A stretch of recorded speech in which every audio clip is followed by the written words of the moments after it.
Surah Ali Imran, chapter 6, verse 123. And he who was dead, and we gave him life and made for him a light whereby he walks among men, be like him whose condition is that he is in utter darkness, whence he cannot come forth. Thus have the doings of the disbelievers been made to seem fair to them. A phenomenal, profound address. In it, he gave the distinction between the believer and a disbeliever. Along with every aspect of life, there are means, there are things that have been created in order for us to recognize those means. And if those means are not there, if those aspects are not there, the entire world falls apart. And the ability for us as sentient human beings to identify is very sharp. In fact, there is a really good book by Malcolm Gladwell. It's called Blink, The Power of Thinking Without Thinking. And in this book, Malcolm Gladwell speaks about the instincts and how normally the first impression we get of a person, that saying that first impression is a lasting impression, adds some merit to it, because when we first come across something, we are able to identify. And here is where Hazrat Musleh Maud gives a really interesting take. He says that we have been given the distinction of color on a more basic level, the distinction of light and darkness, the distinction of personality, the distinction of clothes, the distinction of height of a person, for example. And it even goes into fruit. For example, if there was a fruit, for example, a mango, and we could not identify whether the mango is rotten or whether it is raw or whether it is ripe. If that was not the case, then we would never be able to identify whether it is rotten or not. And so the changing of color, the feel of the fruit, whether it is soft and has started to leak, for example, and so on and so forth, helps us identify what that fruit or the shape of that fruit is. In similar manner, children are able to be identified by the parents through the height, color, personalities, their likes and dislikes. And if we flip the script for a little bit, or if we flip it for a minute, a child is able to identify the mother by sometimes pheromones, by the ability to see and observe color. And no two human beings, though there might be races, but no two human beings have exactly the same skin tone either. So we have this inbuilt ability to be able to identify items, things. Hazrat Musleh Maud states that it is not just the colors, it is other aspects that we are able to identify and attach to the quality of someone or something, and we are able to identify them. And I will explain why this is so important to be able to identify.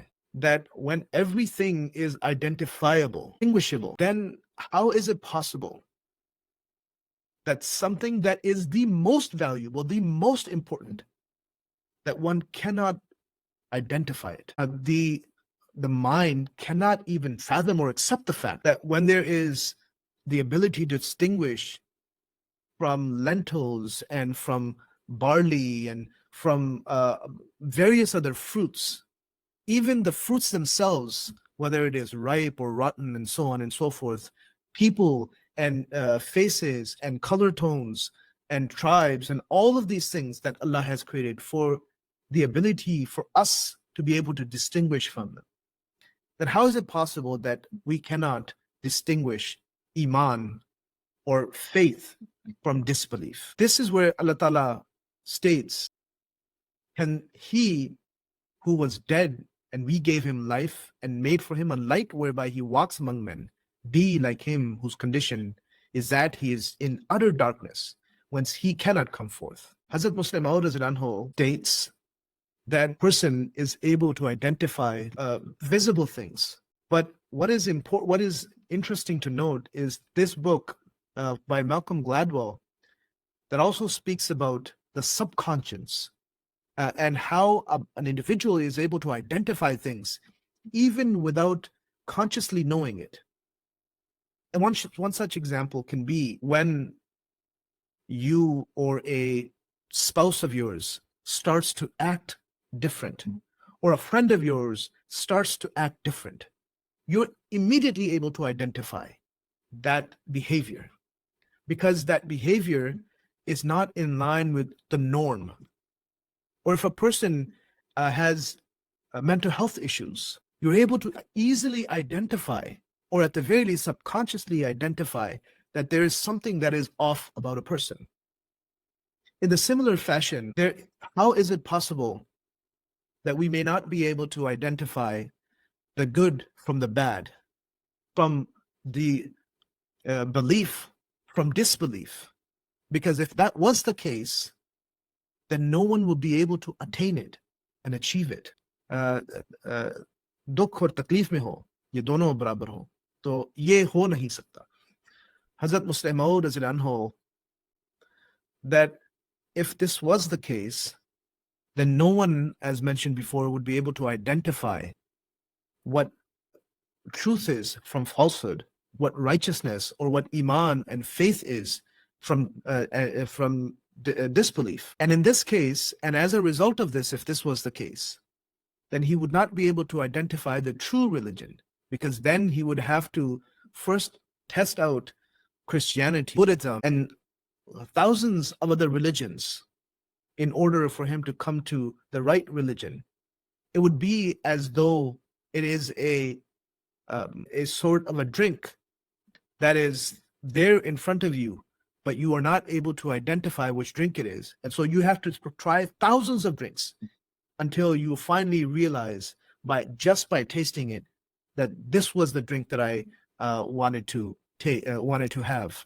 And so if this was the case, then a person would spend their entire lives in testing out all religions. And then by the time he would be able to recognize the true religion, death would come upon him. So it is not possible, and it is far from the grandeur and the mercy of Allah that he would have created this, meaning the ability to identify, but the inability to identify true religion and Iman or faith in comparison to disbelief. Musleh Maud states that light and darkness are also distinguishable. If a person is in the grave where there is no light, this is what this ayah, this verse is referring to. Versus a person who has a flame or a light in his hand that is able to not only light and show the path himself, but is able to also light the path for others. And so even if a child is shown the two, even he is able to identify in physical sense of where he would want to go, the person that is in the grave or a person that has a light and is able to show others, including himself. The difference between the dead and the living is that the living progress and advance. If you recall, yesterday's verse was on ascension, and as a result of that ascension, the trials and toil and tribulations that come. And so in this verse, it is being mentioned that a person that is alive himself is able to progress and advance, and a dead person only goes down or is not able to progress, to make progress. And not only that, when there is some type of a harm, a person that is dead is not able to remove that affliction or harm from himself or others. However, a person that is living, a person that is alive, is able to remove that affliction or harm from himself and from others. Musleh Maud it's here once again that the difference between a believer and a disbeliever is that not only is he able to illuminate his path, but the path of others. If a dead person is dead today, he will not improve. Rather, he would only go and descend further down into the abyss, as mentioned yesterday, and into derailment from the path. If he is without faith yesterday, he will be without faith, if not further from faith and further from God. However, a believer is one that if his morals were at one stage yesterday, his morals will improve to another stage today. And so he continues to advance, continues to improve. And on the other hand, a disbeliever continues to decline, or at the very least, remains the same. And so this is where we will pick it back up tomorrow, inshallah ta'ala. But one food for thought, especially in the blessed month of Ramadan for us, just keeping in mind this aspect. Of course, there's the second part of the dars that will be presented tomorrow. But just having considered and having heard this part of the dars for today, we should ponder and assess ourselves. Are we improving on our abilities, on our morals, on our righteousness, in our prayers, in our recitations, in our connection with others, in our communication with our family members, in our treatment of our family members? Are we improving, or is there stagnation? And stagnation here, Hazrat Musleh Maud is taking stagnation to mean decline.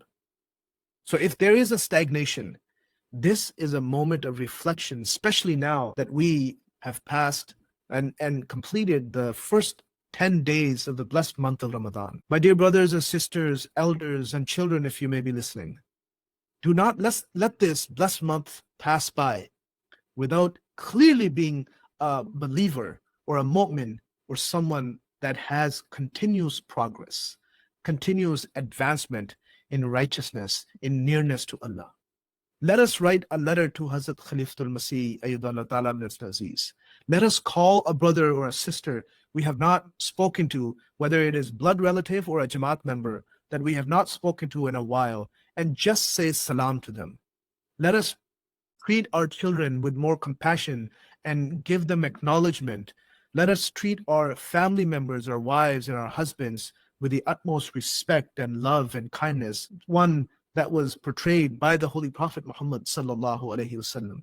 If we are able to ponder over our weaknesses and also able to see how we can advance in our abilities, then we can truly, by the end of Ramadan, consider our Ramadan to be a success and can be considered under the category of a true mu'min. And so we have to really identify where we stand on the spectrum of mu'min versus a kafir. I hope and pray that Allah enables every single one of us to be the highest level of mu'min that the Holy Prophet Muhammad sallallahu alaihi wasallam wanted us to become, the promised Messiah alayhi salatu wassalam wanted us to become, and Hazrat Khalifatul Masih continues to draw our attention towards. Ameen, Allahumma ameen, wa akhiru da'wana, and alhamdulillahi rabbil alameen.